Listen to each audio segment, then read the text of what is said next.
All right, everyone, the moment we've been waiting for. This gentleman I'm about to introduce, he has been to Capitol Hill. He created this movement to bring action against Purdue Pharmaceuticals. I couldn't be more grateful for this guy. He's a beautiful author. He's a speaker. He's just inspiring. Allow me to introduce my friend, Ryan Hampton. Hello, everybody, and welcome to the final, I guess, part of the FOA annual recovery rally.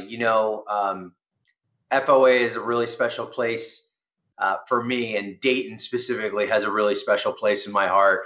I wish I could be there with every single one of you today and give you a hug and see you all and participate in this event together. But I think it's important for us to realize that, even in these times of physical distancing and what some may call social distancing, we are still all able to keep emotional proximity and build community and keep our faith. Because I can tell you, for me, these last several months have been difficult, not being able to plug in to my community. And that means all of you as well. And the good news is that I am able to wake up in the morning, grab my coffee, and turn on a Zoom or a Skype, and there you all are, just like you are right now. So, I was thinking about what is it that I could be sharing with FOA, today during what's this important month for our community. And I think I want to share a story, and it's a story of, why I decided and how I decided to find my own voice, in the recovery space. I'll never forget, the time that I was sitting in that kind of old beat up green lounge chair on the deck where I used to have a Saturday morning meeting with my community. It was old and cold. It was an early and particularly cold November morning, almost 5 years ago, in Pasadena, California. The mood was really a lot of confusion, and we sat in this round circle like we always did for our weekend check-in meetings at my sober living. But this one was kind of different. Something was wrong, and you could feel it. You could see it in everyone's face, and it was really silent. You see, at this point in my life, I was still holding on for dear life. I had walked into that recovery house less than a year earlier with nothing but the clothes on my back. I was still on public assistance. I had no job, no transportation. I was suffering from severe depression, unresolved trauma. I was confused. And more than anything, I was really, really tired. I knew how hard it was to hold on. And some days I just wanted to throw in the towel and completely give up, go back to where I was comfortable, which was in isolation. It was on the streets. It was wandering in this never-ending spiral of drug use. And as dark as that sounds, that's where I actually felt welcomed at the time. That's the place where I didn't feel judged. That's the place where I wouldn't worry if I was being told that I was different and that I didn't belong.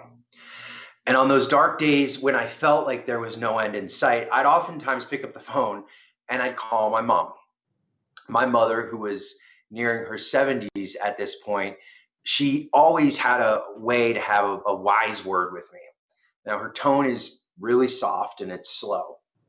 She'd remind me that, when I was 15 years old and my father went to prison and our family had completely lost everything, that I would stay up with my little sister and do homework with her while she was out working her third job, just to keep clothes on our back and food on our table. I can remember the times when she would go to McDonald's and things were extra tight at our house to get 29-cent hamburgers on the 29-cent hamburger day, just enough for me and my sister to have for the week, and freeze the extras for the days that she wouldn't be home because she would be out working until 9 or 10 o'clock at night, since being up since 7:30 in the morning on her second or third job. She would remind me that as long as we stuck together, that everything would be okay. Now, my mom never gave up. But even though we had each other, loneliness was really a defining theme for us, particularly in my earlier ages. For the better part of my teenage years, we were seemingly unwelcomed at the church that I grew up in. Our family story of my father's incarceration was big news in our small town. People we would spend holidays and birthdays with when I was younger would look the other way when we walked into Sunday worship services. We were no longer welcome because we were different and we were on our own. When we would be shunned or forced out, whether it was from the church I received my first communion at or the house that I grew up in, when we felt like we were on the brink of total and utter collapse as a family unit, my mom would be the backbone of our strength. And she would tell us that it's going to be okay because together we would build a better home and a place where we would belong. Mom would remind me that when all seems that all is lost in the world and things seem like they're just dire and bleak, that there's always a sense of hope. That hope can carry us to a place where we do belong. So I completely understood how my roommate Nick felt when he had come to me the night before and told me that he had lost all hope. I knew how it felt when he told me that he was using again, that he couldn't stop on his own. Nick wasn't just any roommate. He was my roommate. He was 24 years old and he had the entire world in front of him. But Nick didn't think so. He had no insurance. He had no money. He had no absolution in sight. He was begging for help. And to top it off, he would be unwelcome at our recovery house at the stroke of midnight. Now, the rules were the rules at this recovery house, and I couldn't do anything about that. It was simply put completely out of my control. I had felt completely powerless. Now, I can remember looking at the clock and getting this anxious feeling as I saw it hit 11:43 p.m. and we still didn't have a plan. Wait a second, I was thinking, doesn't the Pasadena hospital, like right down the street from us, have a medical and mental health detox unit? Shouldn't they be able to accept Nick there and get him medically cleared and call us when he's cleared in a day or two or three, and we'll bring him right back here to the house and do what we do and get him back up on his feet? And I was like, yes, that makes a lot of sense. So let's just do that. Let's get him over to the hospital and let them do what they do and send him back to us, and we'll do what we do. Except that night when he left for the hospital, that was it. That was the last time I saw him. He went to that hospital, my friend Nick, and he waited.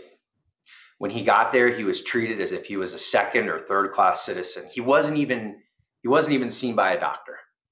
He showed up, he told them that he couldn't stop using heroin, that he was fearful for what would happen to him. Now, imagine this with me for a second. A hospital, not just any hospital, but one of the best and most renowned hospitals in the United States of America, told my friend that they couldn't help him. And instead, they had sent him on his way by himself with nothing more than a piece of paper with a bunch of 800 crisis lines on it that he could call the next morning if he was willing. I think every single one of us, all of us on this call together, know what it feels like to be turned away, to be unwelcomed, and asked to try the next house on the block. It is an absolute defeating feeling. So the next morning, sitting in that old green chair, I knew it was coming. I knew what the owner of the house was going to tell us. He didn't have us circled up there 4 hours early to break great news to us. And then he spoke. He started and he said, guys, this is just what happens. He said, people die. And last night, Nick overdosed and died just a few blocks away from here. He continued and he said, I don't know what else to add to that except to tell you what I've been telling you since day one. And that's that sometimes people have to die so others can recover. The rage, the absolute rage of that statement. It took me really months to understand what had happened that day. Nick was always top of my mind wherever I went, and he still remains top of my mind today. I didn't know it then, but his death sent me down a journey to ask the question, why? Why is this happening? Now, 4 years ago, that journey led me to a union hall right down the street from my sober living. I showed up there with over 100 friends of mine, friends of Nick's and friends of other friends who we had lost to overdoses that year, to stick that question to our community. Why? It was election season 2016 and caucuses were happening all across the state to elect delegates to the national party conventions. By this point in my recovery, early recovery, we had already lost over a half a dozen friends, people we loved and people we cared about to preventable overdoses. We were desperate for a solution and we were desperate to be heard. It made me remember those days when my mom was working late and she used to have me walk to my grandmother's house where we would stay until she could pick us up. My grandmother would take us to a community town hall or a city council meeting to occupy the time. She'd teach my sister and I how laws were made, how civic participation worked. That year in 6th grade, when I arrived to school as an outsider, I actually ran for class president to find belonging. I put up posters, I called my classmates, I visited them at addresses that I had found in the yearbook, and I took the possibility of making 6th grade policy change seriously. And while I won that election, it actually made me feel like I was part of something at a young age finally in my life. So in a sense, I was kind of hardwired for this solution when my friends and I showed up to that union hall in 2016. That was the second time with my name on a ballot. And although this felt a very, very long stretch from 6th grade, I knew that for us to be heard, I had to step up and become a part of. Now, we had decided a few weeks earlier as a community that our organizing strategy would be to register me as a candidate for election to the convention, which would at the very, very least give me the opportunity to speak to our community.